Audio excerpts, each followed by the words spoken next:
Good to go. Hi, everyone. Happy Tuesday. I'm Donna Riccobono. I'm project director of the Maryland and DC Deafblind Project. Here with me is my team, Jen Willis, Rebecca Homer, Sherry Dowling, Jennifer Stepanek. And today we have one of our favorite presenters talking about one of our favorite topics. So we're excited to have him here with us again, back by popular demand. So Chris Russell, I had a list of things that wonderful things I wanted to say about you. Okay, here they are. I found them because I'm not available for learning. So I had to find my list. Chris Russell wears many hats, but one of them is he is the project coordinator of New York Deafblind Collaborative, which is the New York Deafblind Project.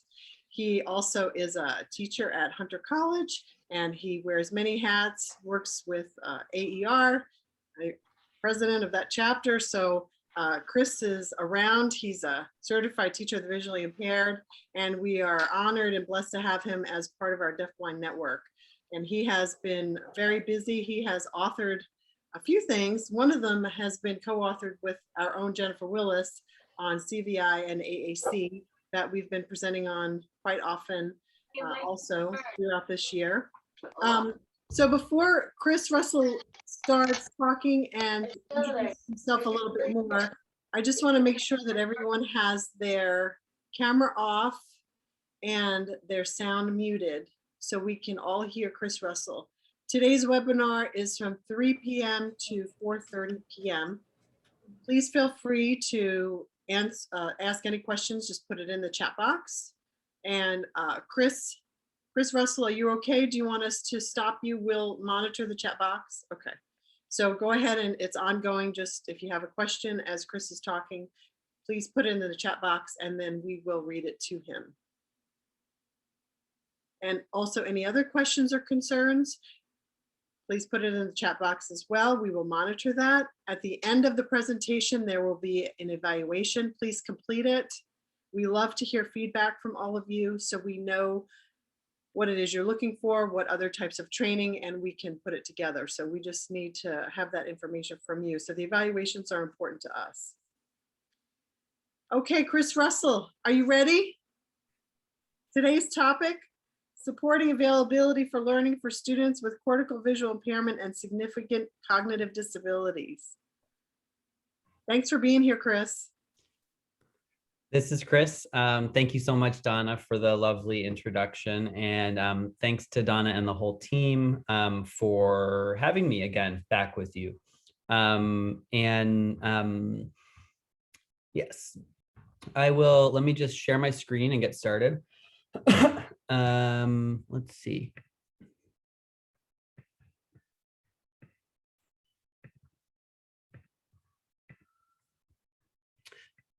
Okay, give me 1 second. I am opening up my chat box on the side, actually. So if you have any questions, comments, aha moments, or especially if there are any tangents that you'd like me to take you on over the next hour and a half, please do type those into the chat box and I will run with your tangents and answer your questions as they go. And of course, if I miss anything, feel free to chime in and interrupt me. So I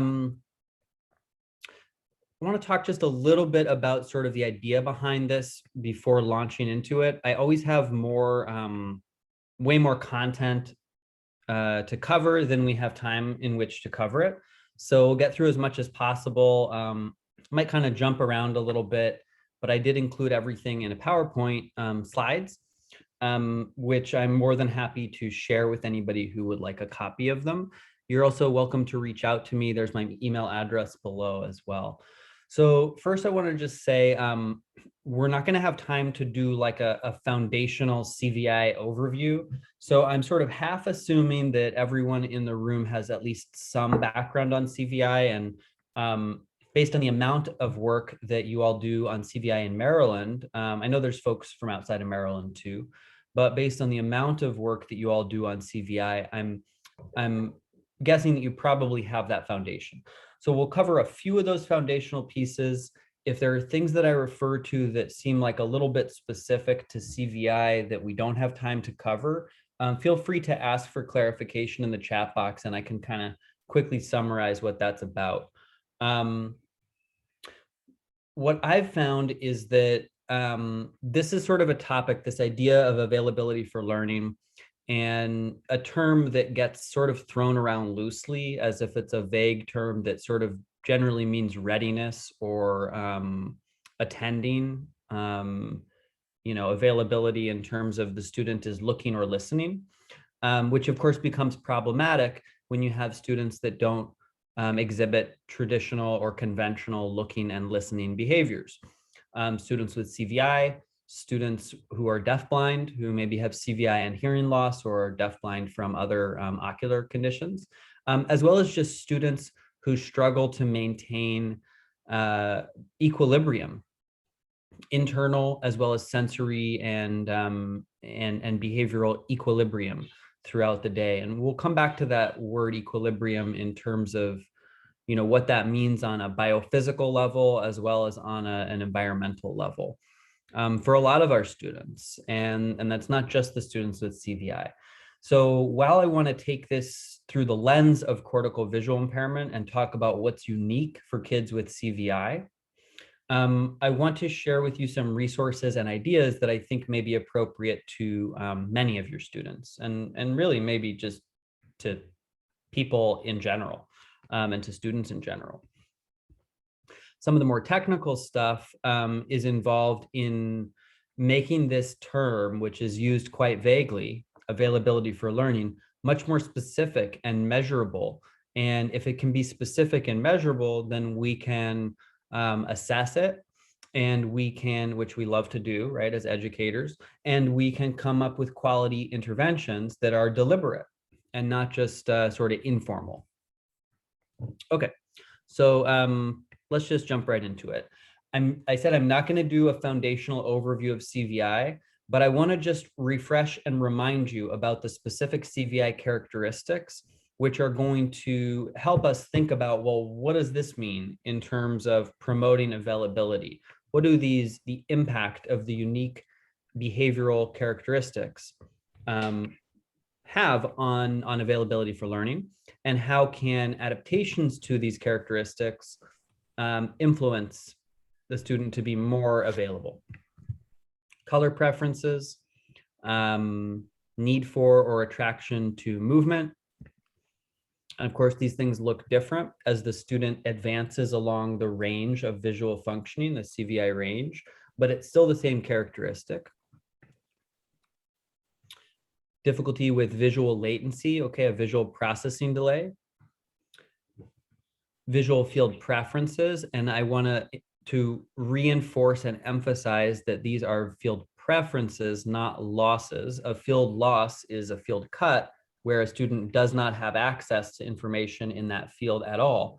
In CVI, it's a preference. It's harder to access information in that field. And information in the other field is maybe more preferred. Lower field tends to develop later. And that doesn't mean that no information is available in the lower field. It means that information in the lower field is more difficult to access, and it's not a preferred field for getting information. Difficulty with visual complexity, and there are 4 types of complexity. The one that we're going to talk about a lot as it relates to availability for learning is multisensory complexity, sensory complexity.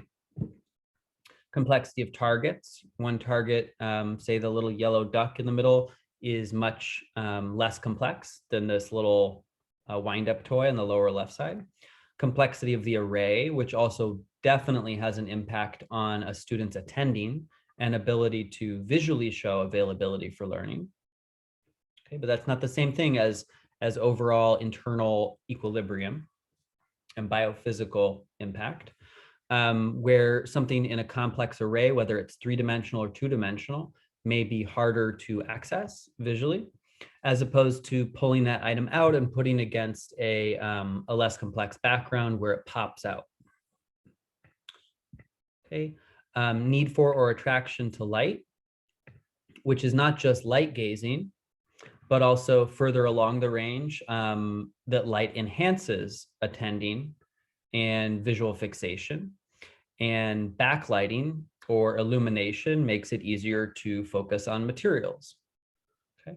And these are generalizations, right? We need to understand how the characteristics impact each individual student. So this is just obviously a refresher on the foundational stuff, but I want this in your mind as we start to think about availability. Difficulty with distance viewing, which is really the same thing as difficulty with complexity of the array. And that's because, as in this picture on the lower left side of the preschool classroom shelf with all the busy toys, if your face is only 2 inches away from one of those toys, you don't have a very complex array and you can probably see that object in front of you. But when you get 10 feet back, now we have this very complex array. Okay, so the further you are from something, the more other items are in the array, including background patterns and, you know, in a classroom, people moving around and whatnot. Atypical visual reflexes. That's just a gauge for sort of understanding the current level of visual functioning. It doesn't have an impact on visual functioning per se. It's a way of looking at where a student is. Difficulty with visual novelty, and we're gonna, of course, note that novel or unfamiliar objects or targets, as well as environments, are more difficult than familiar objects, targets, and environments, as well as people. So that's going to have an impact on availability for learning in terms of being in novel and complex environments. We'll look at, later on, we'll look at considering, say, you know, what a community outing might look like, what going to the grocery store might look like, and how it could be overstimulating, and what could we do about that. Difficulty with visually guided reach. And of course, visually guided reach is the ability to look at, reach for, and tactually explore a target simultaneously. For students who don't have the motor control, the voluntary motor control to initiate a reach, I think it's important that we find creative alternative ways to measure that. I don't think that we should score a student out of 9 characteristics if they cannot initiate reach. I think we can understand the visually guided reach characteristic as actually being the same thing as multisensory complexity. It is the simultaneous ability to visually and tactually attend at the same time. It's crossing those 2 sensory channels. So for a student who can't initiate a reach, can they use a visual behavior to attend or to explore while someone is in physical contact with them, whether it's hand under hand or, you know, maybe if the child is sitting on someone's lap or is getting some physical support to do something, or is even, you know, in physical proximity with another person. Does that affect their visual skills? So in that way, I do think visually guided reach is very parallel, if not the exact same thing as multisensory complexity. Okay, and that we will bring up as it relates to availability for learning as well. Okay, so that was just a very quick, you know, 5-minute version of the CVI characteristics, just as a reminder and a refresher so that we can refer to them as we go on. Here is a 2-page fact sheet. No, it's supposed to be 2 pages. That's the second page of it. There's a 2-page fact sheet that I made up on CVI to give you some go-to ways of explaining things, some shared language to use, definitions, and answers to frequently asked questions and resources. So if you don't have that, if you don't feel like you have that strong foundation in CVI, or if you just want a good handout to use with folks, then, you know, feel free to use this. Anything I share with you here, feel free to reach out to me if you can't find a copy of it somewhere. And hi, Brenda. Thanks for your comment.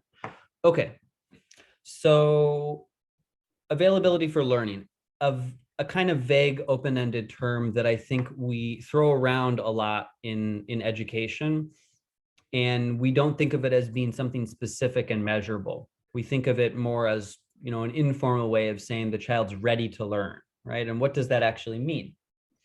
So how do you know if your child or student is available for learning?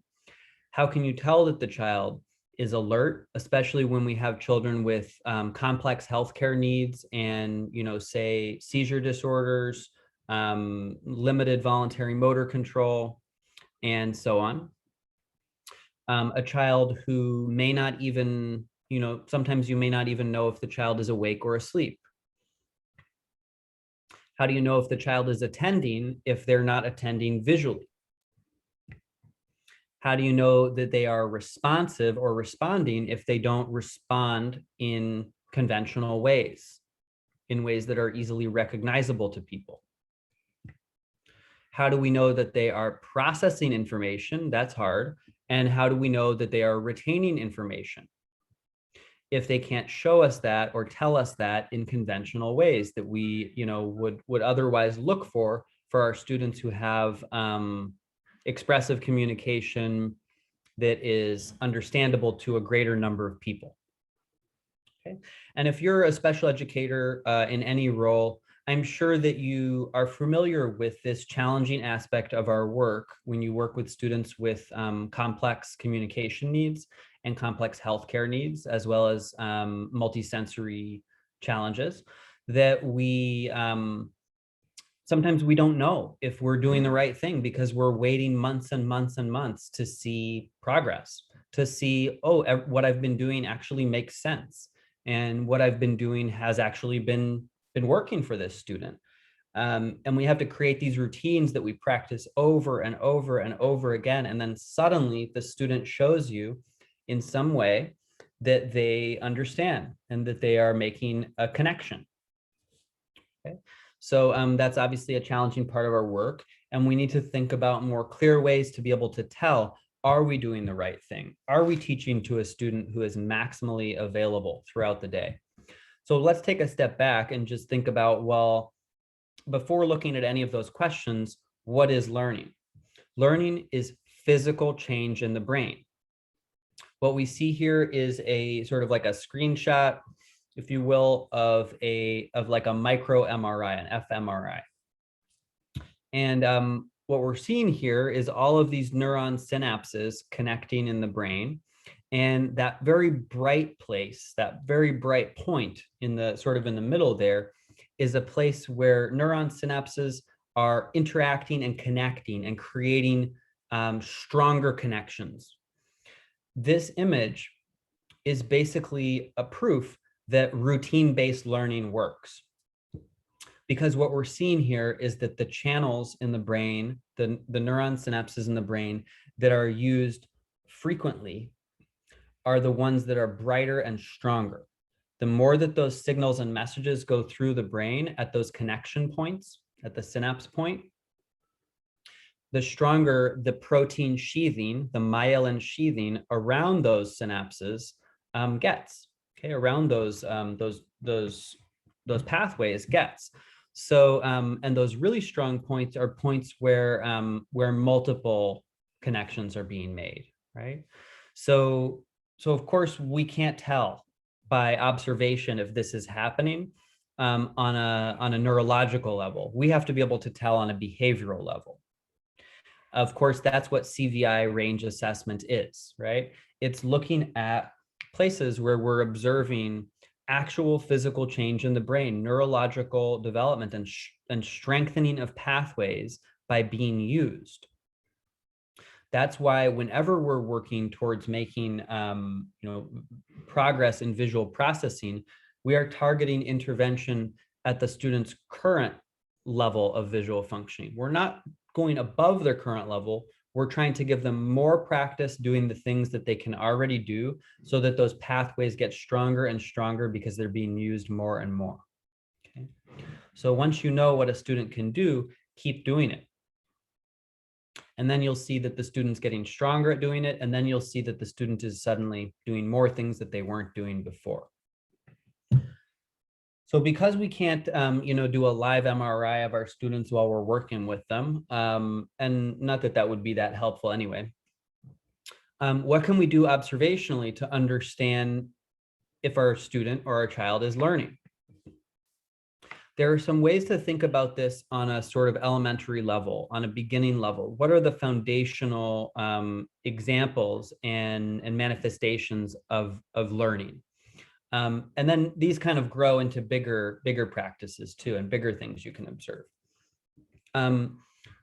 One is just habituation, getting used to something that used to make you startle or be distracted or have some other response, reflexive response even, but now you don't notice it. Something that makes you surprised before, but now you don't notice it because you're habituated to it. That means that the brain has made the connection, has experienced that whatever the trigger was, right? Whatever the stimulus was, it's recognizable, it's understandable, and so the response doesn't happen anymore. And I'll share a little story with you, which I'll bring up again in a few different places. And this was a student who I saw in a hospital, in a pediatric hospital setting, and the student had sustained a very significant brain injury, traumatic brain injury, and really had no voluntary motor control, including no ocular motor control. And so the team thought that the student probably had CVI and kind of probably guessed that it was in phase 1, but they didn't really know because they couldn't get any kind of consistent response from the student. And that is because he didn't have any voluntary motor control that they had found at that point.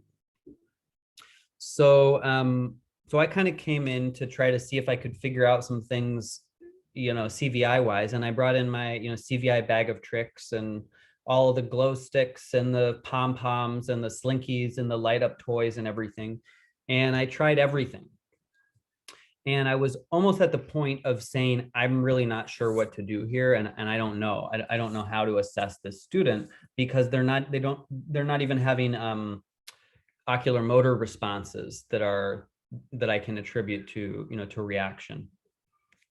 And I was almost at the point of saying, I kind of put my hands up, and the nurse who was sitting there actually said, oh, but didn't you notice that he really liked that green light up toy, that green glow stick that you showed him? And I said, well, that's interesting. How did you know that he liked that? Because I had shown him a red glow stick, a blue glow stick, a green slinky, a green pom-pom, all the different. So why specifically the green glow stick?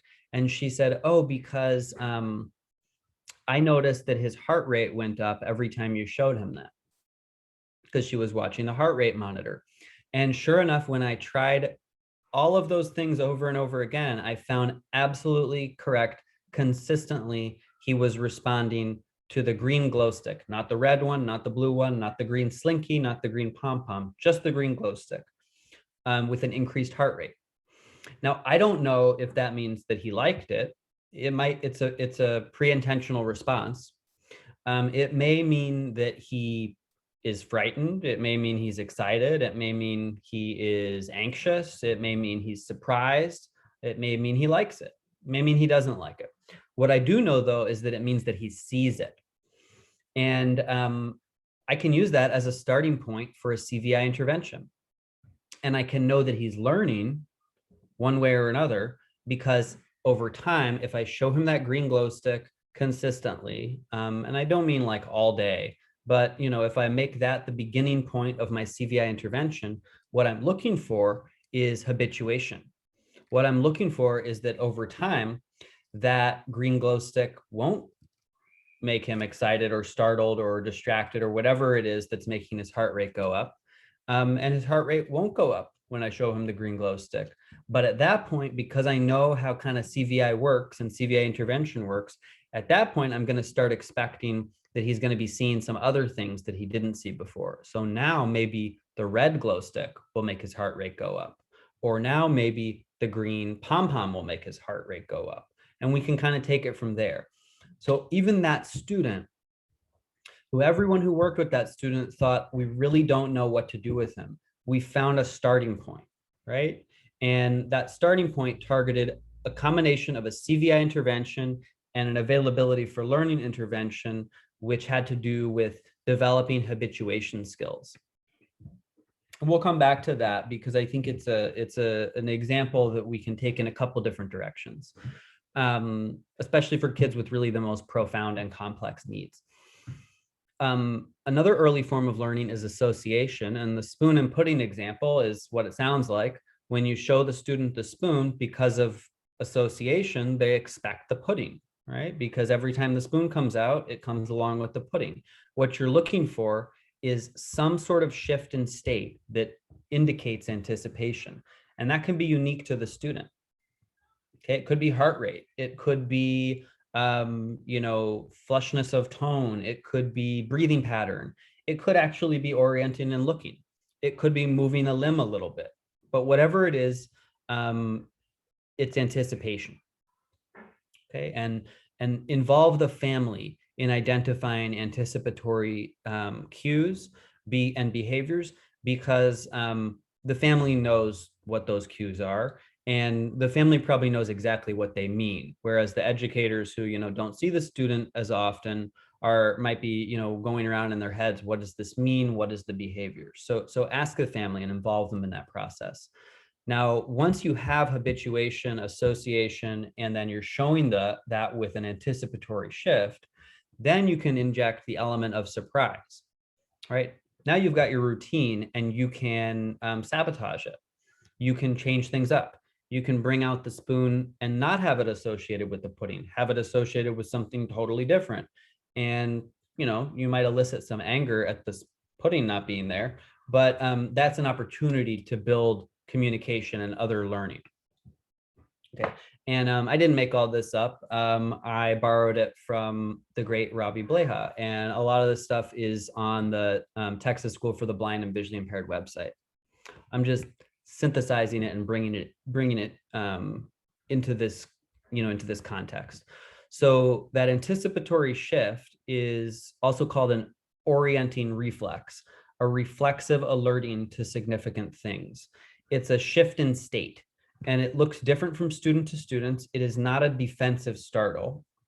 It's something that shows that the student is changing arousal states. Might look different for each student. For that little guy in the example I gave you, heart rate was the one that we could identify. Maybe it's not the only one, but it's the one that we could observe and we could find. And that's great. At least, we found one. It might be something physical for another student.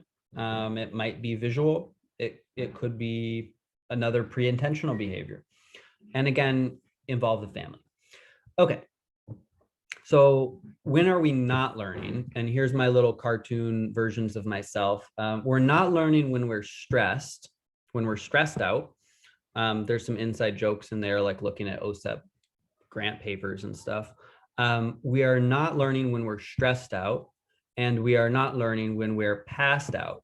And there's some, TVI inside jokes over there with the Foundations of Low Vision textbook. We're not learning on either sides of this spectrum, right? And I think frequently, we would all hopefully recognize that a student is not learning when they're passed out, but how often are we expecting students to be attending and learning and processing information and retaining information when they're stressed, when they're overstimulated?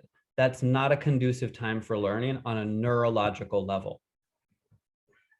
So we have to think about both sides of that spectrum of arousal and recognize that neither extreme side is conducive to learning neurologically. Now, stress, and this is a great article by David Brown, comes out of field of deafblindness and charge syndrome in particular, but I think we could apply this to everyone that we work with and to ourselves too. This great article called Stress, Good Cop versus Bad Cop. And what David Brown talks about is that stress is a protective response, but only if it's limited and within that person's control.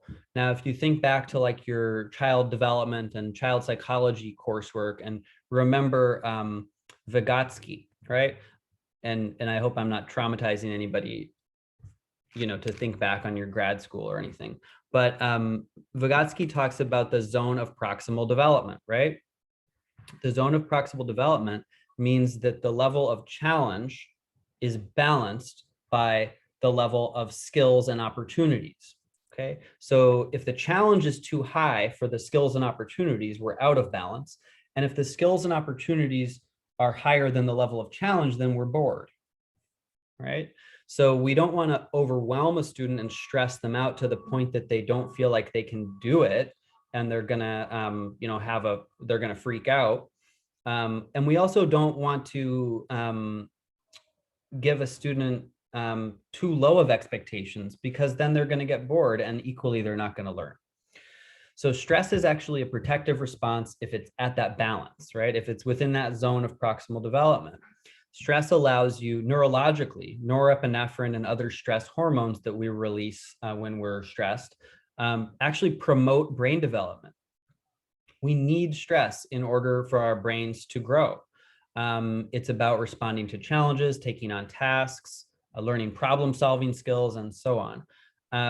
We think of stress as a bad thing, but when we're talking about that word stress in our culture and our society, we usually mean the bad side of it, when stress hormones are active for too long and it feels overwhelming. That's toxic stress. Toxic stress, the stereotype that we have of stress in our society anyway, is that stress looks like hyperactivity, tantrums, freaking out, tearing your hair out, right? But that's not actually toxic stress.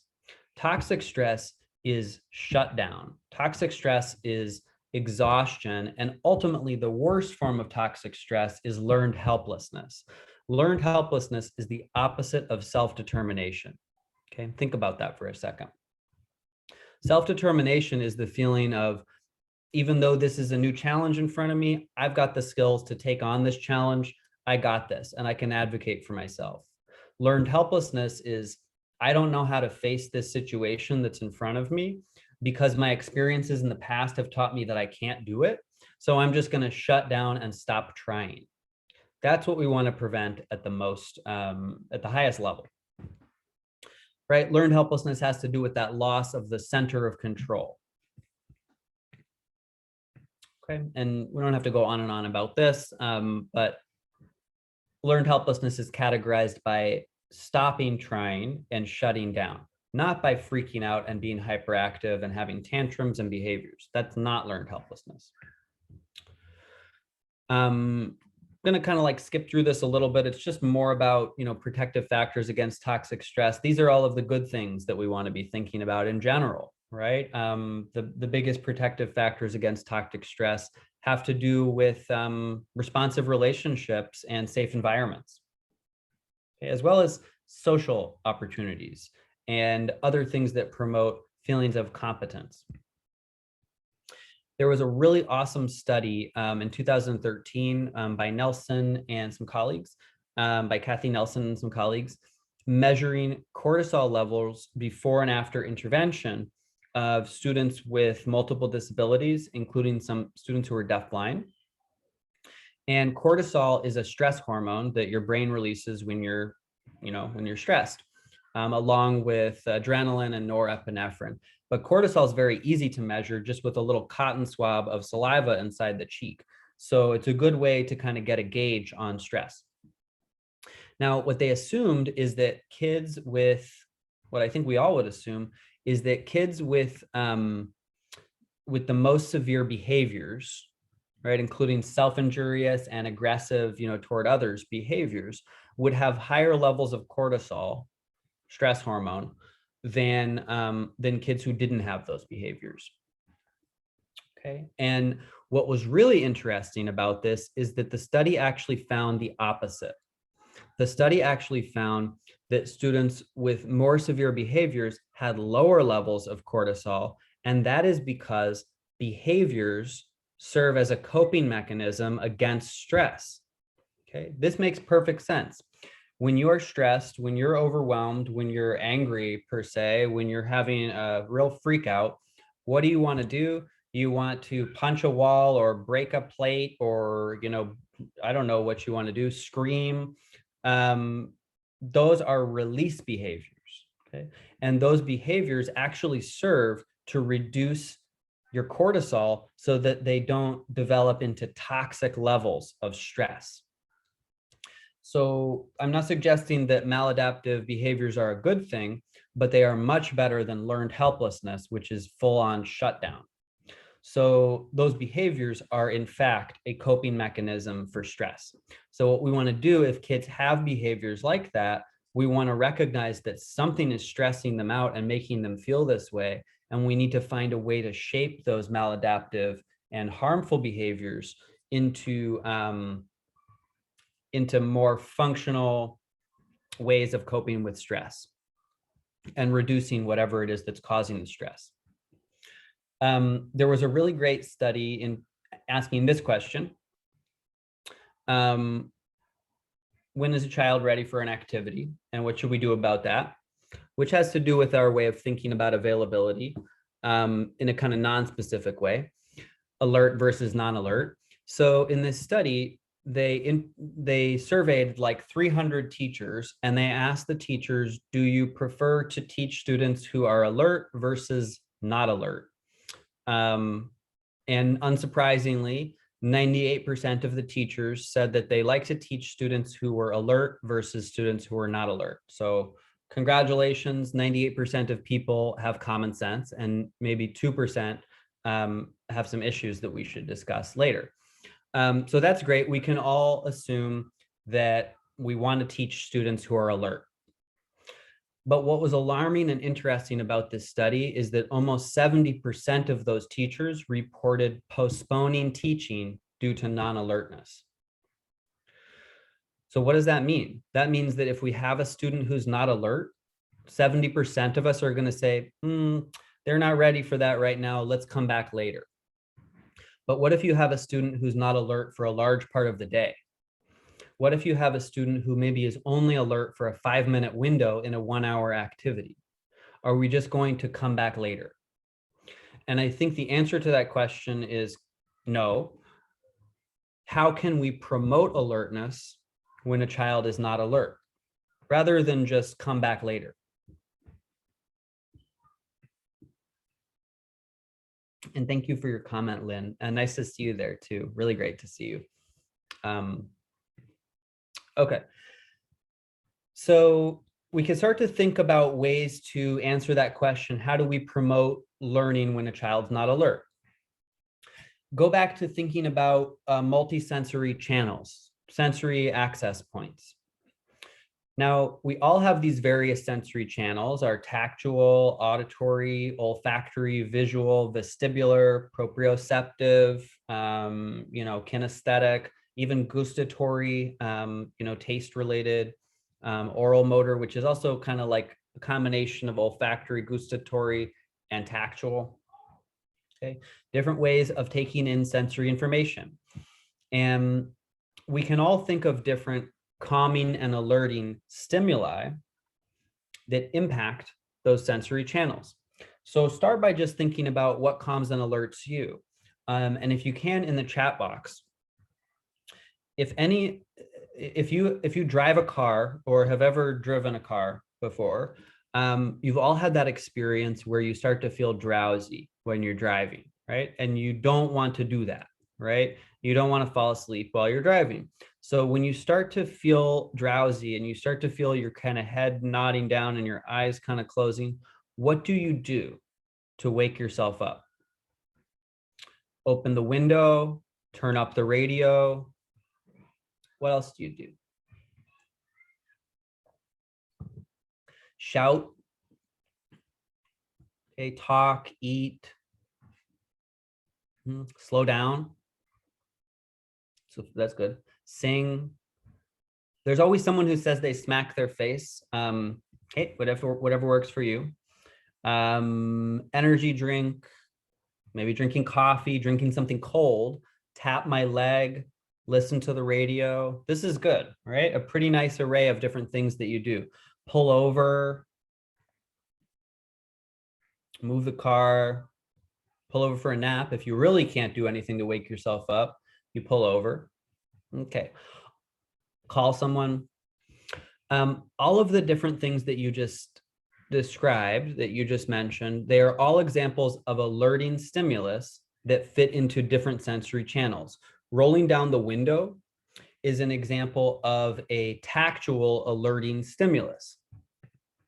The cool air, and it could also be an auditory stimulus too, or even a tactile stimulus, tactile auditory stimulus of just the air, right? If you turn up the radio or you turn on specific music, that's alerting auditory input. If you actually drink like an energy drink or coffee, then you're changing your biophysical structure. You're literally giving yourself a chemical in order to wake yourself up. And there's something that you all probably do before you do anything else, and you don't even think about it because it's so automatic. And Kimberly said it right there. You change your position. It's probably the first thing that you do. You sit up in your seat, you move your body in a way to get you to wake up a little bit. Okay, so you know what to do to alert yourself on multisensory levels, in multisensory channels, when you need to. Can your students do any of these things independently? When they are feeling drowsy, can they give themselves light, cool air, turn on a fan or open a window? Can they turn on something loud to wake them up a little bit?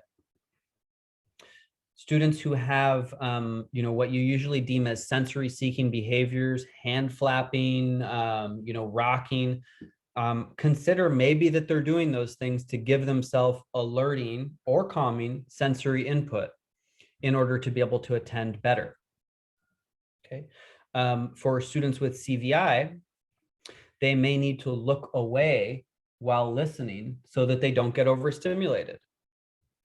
Okay. They may do some other things in order to keep them from getting overstimulated. And if you have students who have significant physical challenges and are in, say a Riften chair or other adaptive seating, can they actually even change their positioning, which is probably the first thing that needs to happen to get a student to be more alert or more calm.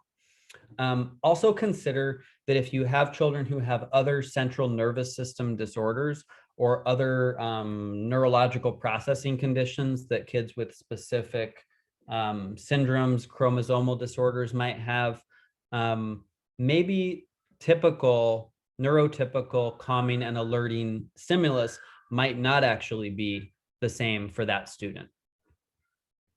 Maybe something that might be calming for you is alerting for your student, and vice versa.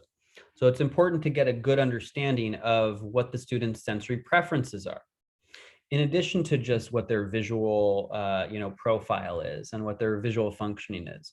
So you could go back to something like this, sensory channel assessment, which is part of an adapted version of a learning media assessment, typically used for kids who have ocular visual impairments to determine whether or not they are Braille readers or if they're print readers, but totally appropriate to a student with CVI, or really to any student, where you're just trying to figure out what are the student's primary and secondary and even any tertiary sensory channels that are used throughout the day.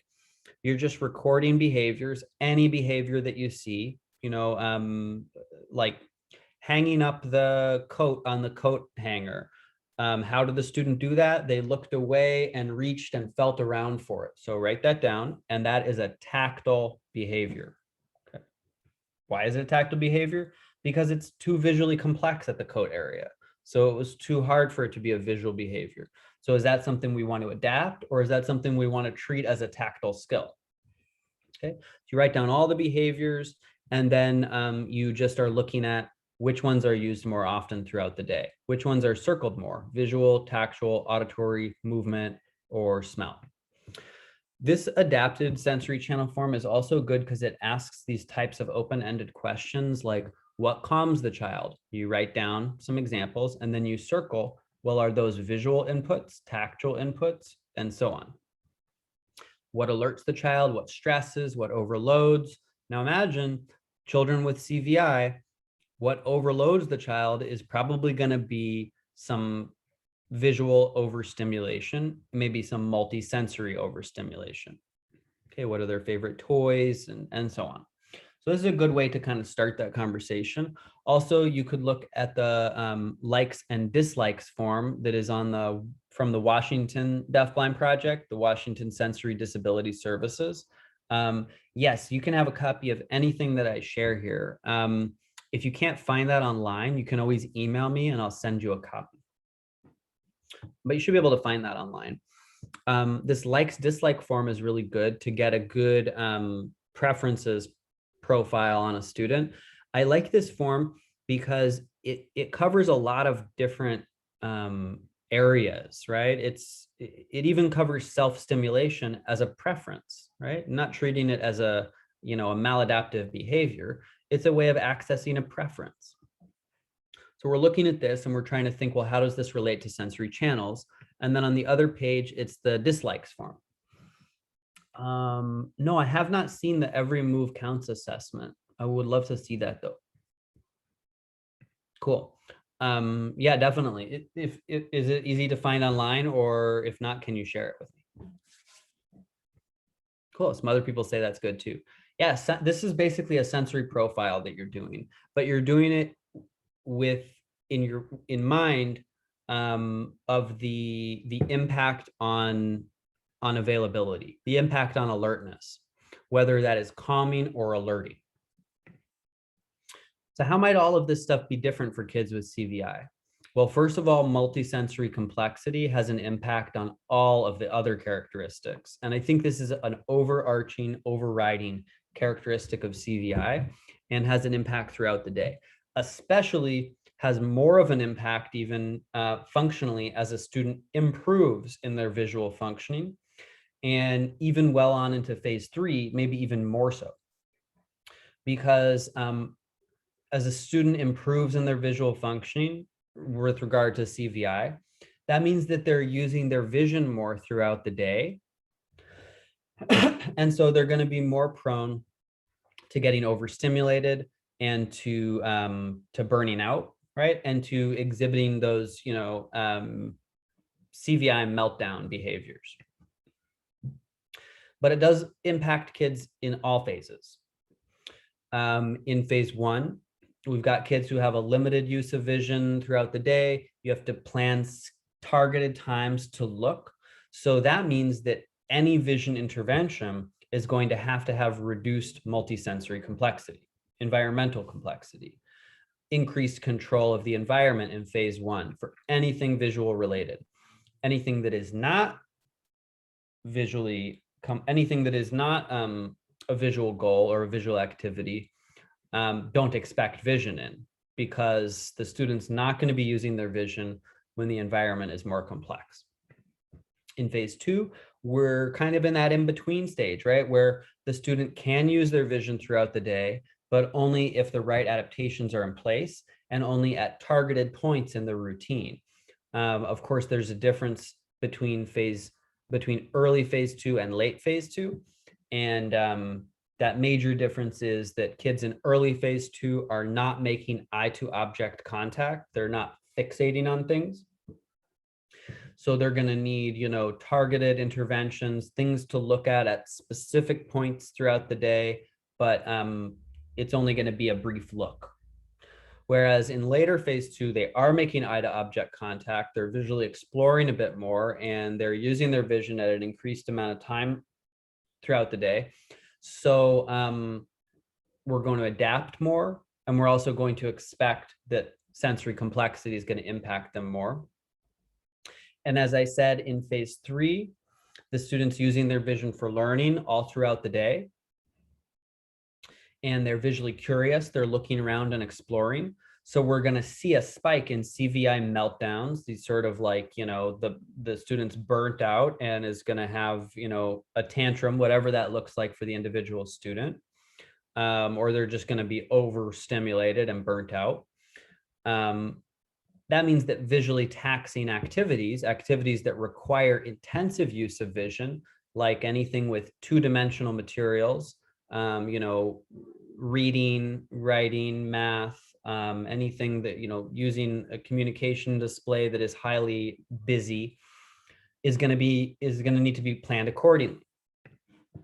Now, I've heard different people refer to, different analogies about this. And I think Matt Tejan talks about like your phone, when your phone's about to die, there's nothing you can do but plug it in. You have to recharge, right? And the battery is going to drain over the day.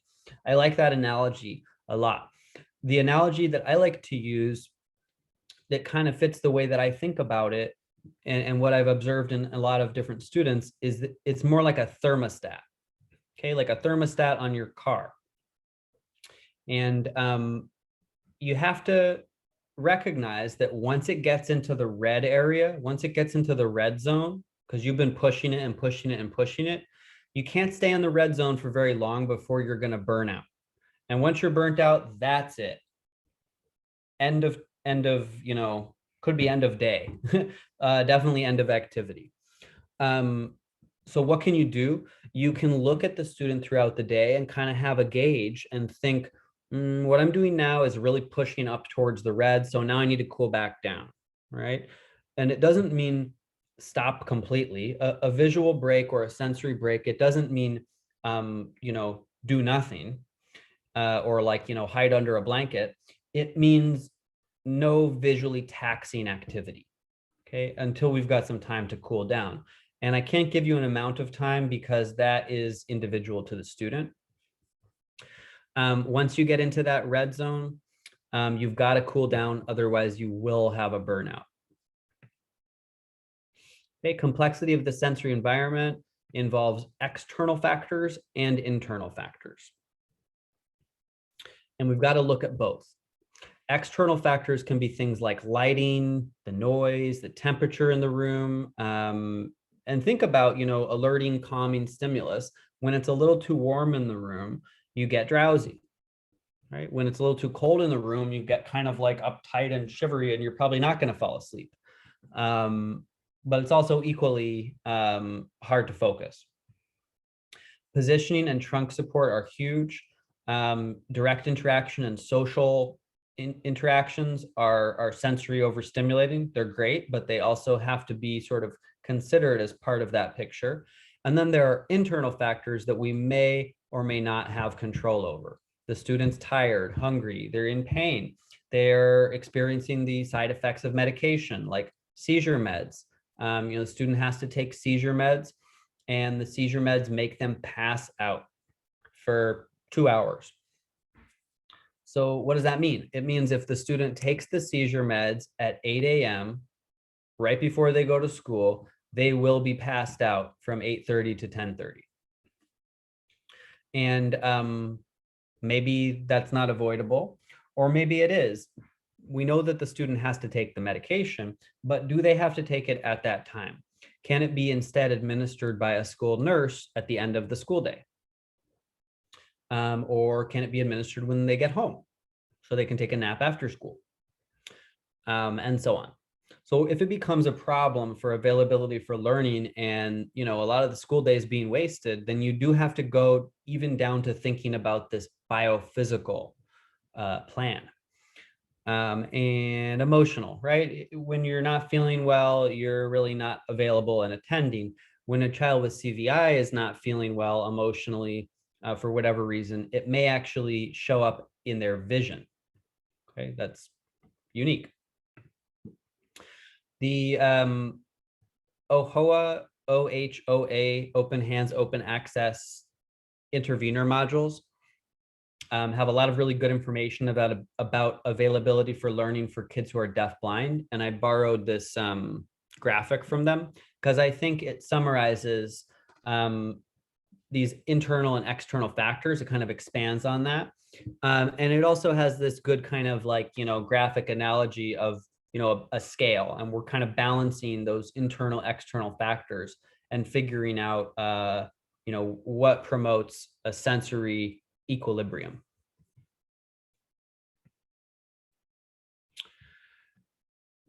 Okay. The most common misconception, one of the most common misconceptions I get about kids with CVI is that they have fluctuating vision throughout the day. It's not the child's vision that's fluctuating. Okay, the student's vision is not variable and changing. It's the complexity of the environment, the internal and the external factors that are constantly fluctuating. And I think we talk about this a lot in the CVI world, right? But I think most of the time when we talk about it, we're talking about external factors, okay? The complexity of the array, the complexity of the sensory environment.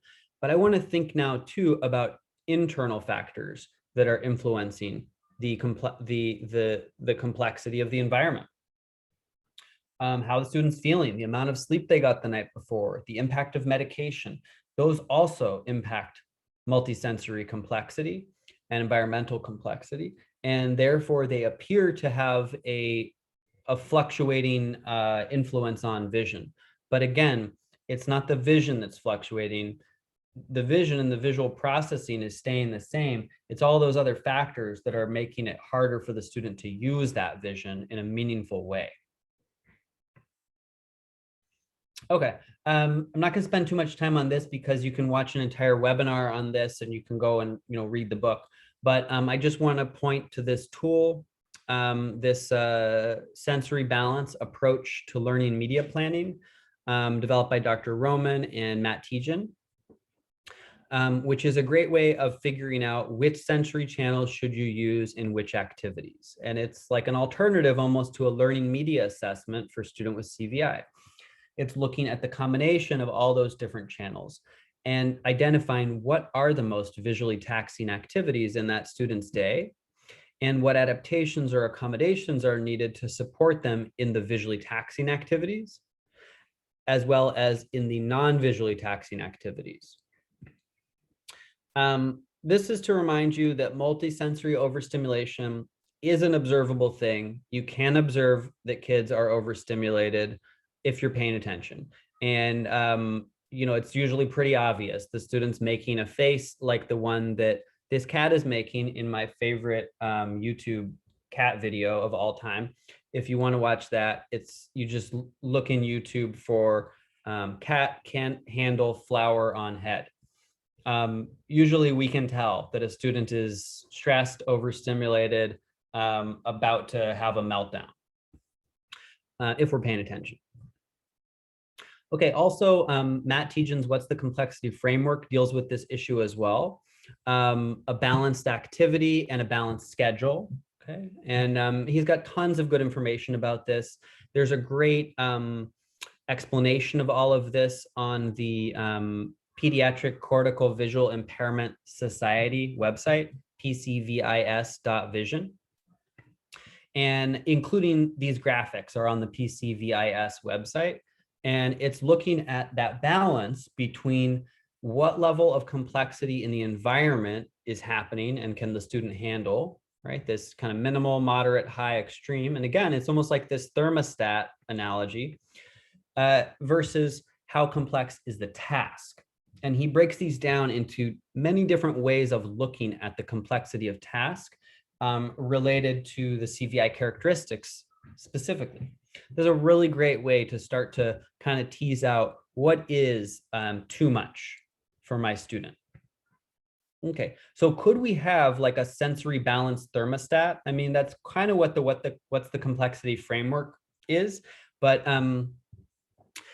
could you actually develop one like a graphic tool that a student could use to keep track of, or at least that the team could use with the student to keep track of where that student is at? Could you literally have like a little dial, on the student's desk that you could throughout the day, you could kind of, everybody could be aware of how far towards the red are we right now? This is one of those kind of like, I forget what to call it. It's like the feelings chart, in social emotional learning curriculum that is being used a lot now, in gen ed settings. And, it's zones of regulation. Thank you, Linda. Students are supposed to use this with the support of their teachers to kind of identify where they're at in their feelings, right? Could you do the same kind of thing for where a student with CVI is at in terms of their level of overstimulation? Okay, maybe something simple like this for a student in phase 3 who can identify, I'm exhausted versus I'm tired, I'm ready to go, I'm getting overstimulated, and now I am overstimulated in the red, right? And just this is just an idea to throw out there. Might this be useful for some of you in terms of building some of those expressive skills, as well as those sort of self-determination skills that are important for a student with any student? But could you adapt that to a student with CVI? So we're not just talking about feelings, we're talking about starting to identify levels of stimulation or readiness. I could get way deeper into this, but auditory support and hearing assistive technology, even for students who don't have hearing loss or specific auditory needs, may actually help. And for kids with CVI, that is because kids with CVI may have difficulty regulating between auditory input and visual input. And when faced with visually taxing activities, may benefit from controlled auditory input. So headphones, noise canceling headphones, FM units to make a direct connection between the primary speaker and what the student's listening to. You can get FM units that are connected to headphones rather than to hearing aids, like in the picture. Sound walls and other environmental supports that can reduce the ambient noise and background chatter in the classroom. Even in a workstation, think about auditory support that reduces multisensory complexity.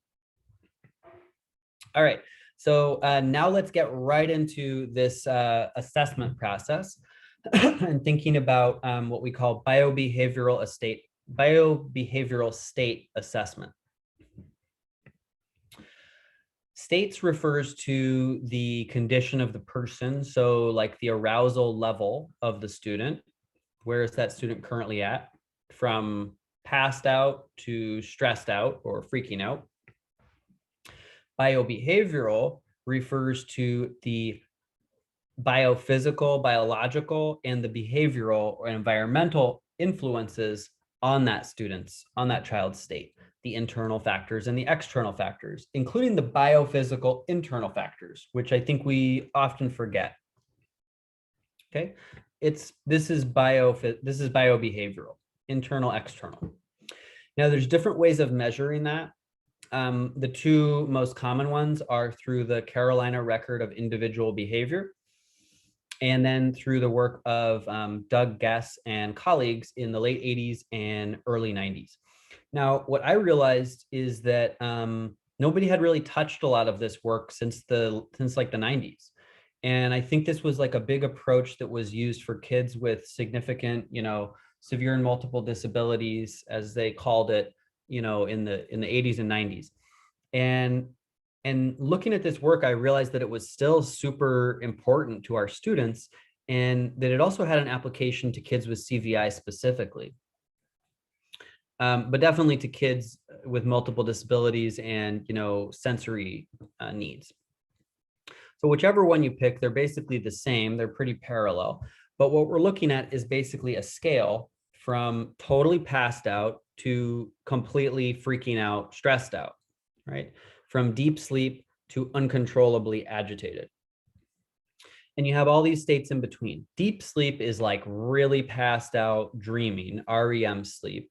Intermediate sleep is not quite that deep sleep, not maybe dreaming, but definitely passed out.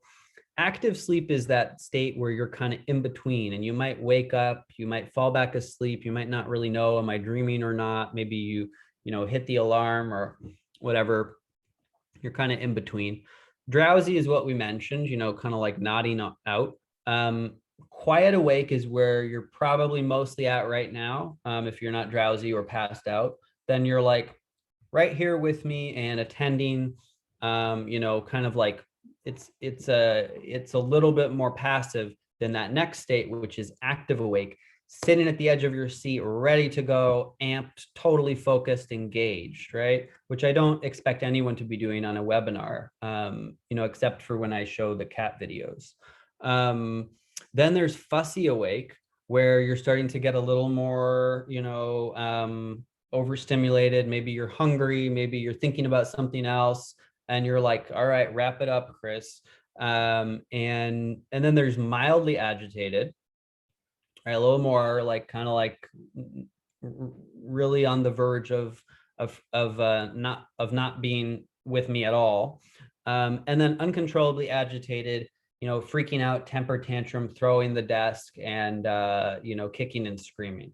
And I think we can all recognize, as we said before, that we are not learning when we're in deep sleep, and we're not learning when we're uncontrollably agitated. But in fact, from a neurological standpoint, we are not learning in anything but these two states. We are only learning and making that neurological progress and those connections in our brain when we are either quiet awake or active awake. So our goal is not to, come back later and postpone learning when a student is not in those states. Our goal is also not to wake up a student who is in deep sleep, or to tell a student, oh, just calm down and come sit down, take a little break, when they're uncontrollably agitated. We know that's not going to work. So once they're on those total extremes, we're done for at least a little while, until they regenerate or until they calm down. But what we can do is we can influence a student who's drowsy, or we can influence a student who's fussy to come up a little bit or down a little bit and be in those preferred states. Preferred awake states, right, is what the guests and colleagues called that. So that is the goal of intervention. It's to identify when is a student in these states that are just outside of that, that preferred area, and what can we do? What kind of input can we give them? And how can we moderate the environment and the materials and the interactions in order to keep them in that preferred state for as long as possible throughout the day? So the purpose of assessment is to generate the information that we need to support that plan to increase their availability for learning by modifying internal and external factors, right? By modifying the environmental factors, as well as the materials themselves, the communication behaviors and practices that we use, the schedule and timing. And now think about the CVI schedule as being a perfect example of a tool to try to moderate availability for learning. We don't want to schedule 5 visually taxing activities on top of each other. I had a student who the speech pathologist wanted me to come in and help them do a biobehavioral assessment after hearing about some of this, because she said, I don't know what's going on. The student is always exhausted and doesn't attend when he is in the speech room. When, and then, like, is it just me? Does he not like me? Or am I doing something wrong? What is it? So I was like, come in all prepared to do a full-on assessment. And in the process, I asked the team, well, can I just get a schedule for the student so that I can plan my own day? And I'm glad I did that, because all I had to do was look at the schedule in order to recognize what the problem was. The problem was that the student just had ELA, math, PT, OT, and now we're going to have speech. And it's like the student just did visually taxing and physically taxing activities all morning. Now you want to go to speech, right? And it's, it's a simple fix. Do not schedule speech at that time. And sometimes people will tell you, oh, but my schedule's so busy, I don't have a lot of flexibility here. Well, there's a difference between, rescheduling and allowing the student to actually focus on some of your goals and have some interactions that are meaningful, and continuing to do what, to just make do with that schedule. And the student will continue to be passed out all year in speech. So, priorities. Also the biophysical management plan, right? We may not be able to impact, does the child need to take this medication? But maybe we can address, obviously, with the family and with doctors, does the student have to take the medication at this time, if we know that it's causing unavailability for so long of the day? Okay, there's a lot of work like, in the 90s, like I said, to sort of start to assess these things. There was some good work out of TSBVI. Some of it had to do with assessing voluntary motor movement, looking at starting to assess biobehavioral states across like a 2-week period even, where we're going to take these states, and you see in the bottom right, those are the different behavioral states. And, at a certain time interval, a half-hour interval throughout the day, every single day, we're just going to mark what state is the child in. And what we're looking for is some kind of pattern, right? Some kind of trend. Well, the student tends to be passed out at 12 p.m. Not surprising, he just ate lunch and had a long morning. So yes, he's passed out. There may be something more subtle though. When is it that the student is fussy? When is it that they are active, right? What's happening at those times? And this is a nice assessment, but it's really only looking at the levels of arousal. It's not digging into the qualitative aspects, the internal and external factors. So any assessment needs to have some background information. So in biobehavioral assessment, we're going to gather some background information within 24 hours before we do an observation. Then we're going to do an observation. We're going to kind of like take some data on the states, and then we're going to look at that data and summarize it and turn it into an intervention. So here's some examples from the TSBVI website, from some of the stuff they did in the 90s, I think. And got the background information on, food and liquid intake, seizure medication, seizure information, medication information, sleep information, all within 24 hours.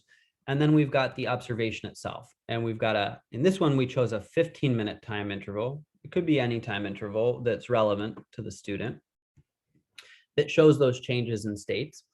And we've got the activity, we've got what state they're in, we've got what position they're in, what the other stimulus is, some ambient conditions, and some social conditions. If we look at this student, we see that, they arrived to school quiet and awake, seated. It was cold and windy. They were greeted by the TA. They had breakfast. They were drowsy during breakfast. They were supine during breakfast. I don't know if that means maybe this is a student who was tube fed. Normal temperature, they're getting a little drowsy. Then they go to the bathroom for toothbrushing, and they are mildly agitated. They're seated. Oops. And there's hand over hand manipulation. And does anybody else get mildly agitated when somebody hand over hand toothbrushes them? So not surprising. And then there's hair drying, which is a quiet awake. We got agitated, but then we calmed back down because hair drying was nice and calm activity. The TA was talking to them. The bathroom wasn't as noisy now. And then the hair brushing, also a nice calming sensory activity. And now we got picked back up a little bit and ready to go, so that by the time we get to drama class, we're active, awake, and we're good. Okay, so that's kind of the idea, and we're looking at, well, what are these different factors? So I basically took a lot of that stuff, and then I tried to sort of like synthesize some other pieces that I thought were relevant to our students and create something that was holistic and comprehensive. So this is just the first page of it. It's like the coding key. So you've got the behavior states. We're looking at the environmental lighting, the sound level, the temperature in the room, the position that the student is in, the social context, the communication context. Okay. And then you've got this is just the little, like the instructions, review some background information. We've got some additional resources with some links to those things, some of the stuff we've talked about today. We're going to get the background, we're going to do an observation, and then we're going to summarize that and come up with recommendations. So here's the background information, food and liquid intake, similar to what they had on TSBVI. I added a couple things. To medication, I added comments on the description of the side effects of the medication. So I want to know, like, yeah, okay, he's on this medication, but it tends to make him drowsy, right? Or it tends to make him irritable. Sleep information. And then I also added elimination activity because I think that has a big impact on a student's availability and their internal, equilibrium. Seizure activity, as well as some comments, comments before and after, some kind of like aura and state stuff. And then here is the chart itself. So rather than, like that first one where we just coded the behaviors, now we're going to attribute the internal and external factors as well. So choose a time interval. It could be 15 minutes, a half hour. Write a little bit about the activity that's happening there. What's happening in that activity.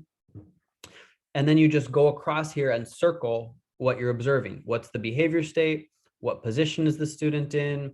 What's the environmental context, the lighting, temperature, sound level, the social context, like hand under hand, just proximity of somebody, physical proximity, physical contact, communication partner. And you're just kind of going down the line and getting a sense of, what's happening in all of these external and internal capacities when the student is in these activities throughout the day.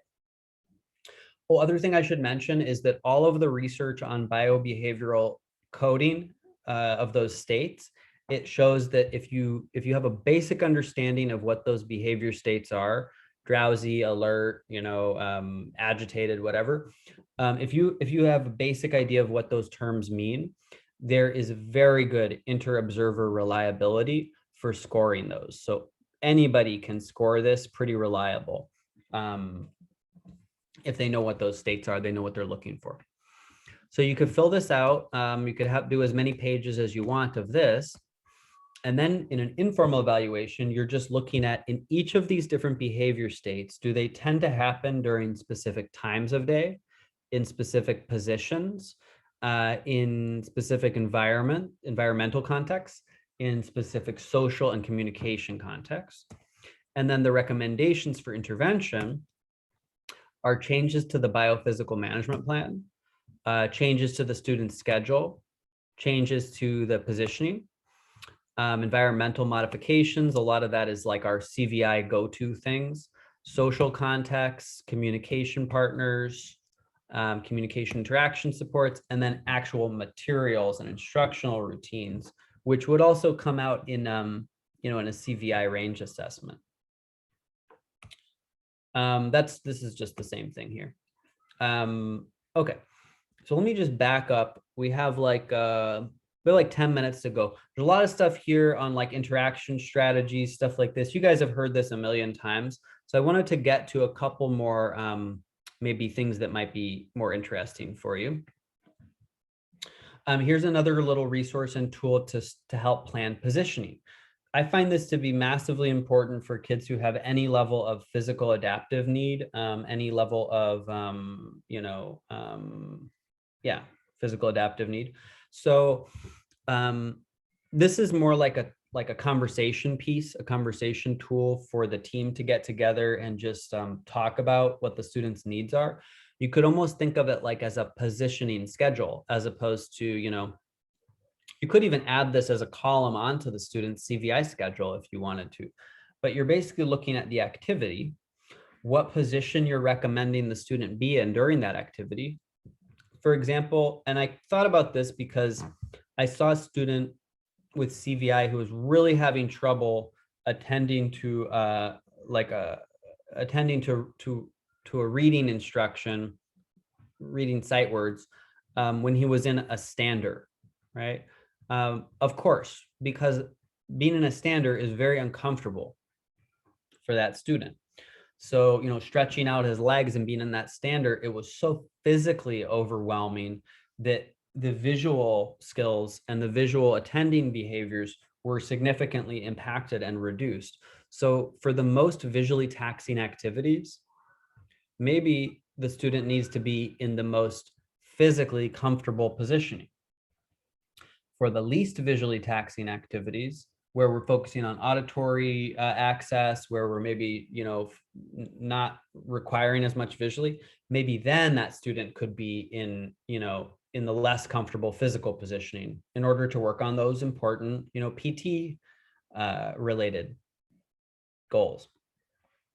So what is the optimal position?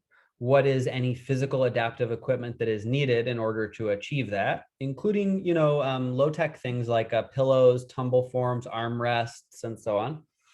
What are some extra adaptations and equipment that is needed to support attending and, availability, like a slant board, the presentation of materials in the right or the left or the center or, upper? And then what are some physical assistance approaches that need to be provided by the teacher, like hand under hand and so on? Okay, so I just wanted to spend this last just like another 5 minutes and then turn it over back to you guys in the last few minutes. What about the real world, right? What about community outings? And the first thing I thought of was a totally overstimulated environment like a grocery store, visually overstimulating, and also multisensory overstimulating. There's complexity, there's novelty, there's light, there's movement. There's lots of other kind of things going on, right? Planning ahead and previewing can have a huge impact on availability when you get to the busy place, right? That's the first thing. If you have a student who has some access to 2D information, take a video before you go to that place, especially if it's a place that you go to frequently. Have a video walking through the store that you can look at and pause, and you can talk about what you're seeing, and you can, use the markup on your iPad or whatever to, to circle, oh yeah, let's look at that. There's a landmark. That's something we're going to find. I was on a call recently with families, and someone asked the question about, my child really has difficulty in the gym. Okay, and always gets overstimulated in the gym and wants to, kind of put their back against the wall and is stressed and overstimulated and doesn't want to participate. Well, some go-to things to do about that. One would be to preview the gym or get there before the activity, before the other kids show up and it gets so busy. Another would be to, find a base, find like a safe place in the gym. That is a place that we could always go to, and make that place easy to see, like a home base, like a base to escape to. Also create landmarks in the gym. If they don't exist already, create them, so the student can orient themselves better even when things are more chaotic. There may be some other ones you can think of too. Take a video, review what's going to happen in advance, and then model those things in real time. Right? Take the video with you, take the pictures to match and pair the landmarks with you. So what you're doing is you're starting to build familiarity and build predictability within uncontrolled settings, within new places. I've even seen, like, you're going to go on a field trip or you're going to go take a trip somewhere specific. Get on Google Earth, or it's Google Earth that you can do that on, right? Where you can literally walk through the town and you can walk through that location. You can see what might it look like to take a walk through Central Park, right? If you're going to come and visit. And look at those things and talk about them, the things we're going to see, but actually, visually look at them. And then make sure that you go back and review what happened after the activity too. So there's like more here on planning ahead, previewing, modeling in real time. I think I've kind of talked about it already. And then, you can even create literacy routines that practice those things as well, right? What did we see and touch in that activity? Experience books are a way to do that. And there's just a ton more resources on this stuff, where we can start to, what we're doing is building predictability, familiarity, and visual connections in uncontrolled settings in the real world. And that's going to look different in phase 1, phase 2, phase 3. You are more than welcome to have a copy of my PowerPoint. You're also more than welcome to reach out to me. Here's I think I gave 2 different emails. You can contact me at either one of them. I'll put my other one in the chat box.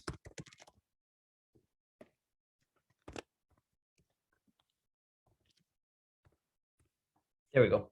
So either one is good. Feel free to reach out to me. Thank you so much again to Donna. Thanks, Jen and Sherry. And thank you to Jenny. And thank you to Rebecca. And thank you so much to the interpreters. You're fantastic and I appreciate you. Thank you so much, Chris. Anybody else have any last minute questions? I think we're supposed to be sending out an evaluation, which I hope would go out, or a poll of some sort. But I think Jen was having some technical difficulties on her computer, so we may not get that out. So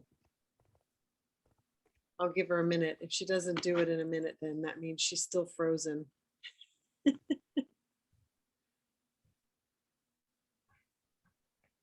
So how about Chris, if you could stop sharing your screen and see if her screen would come back.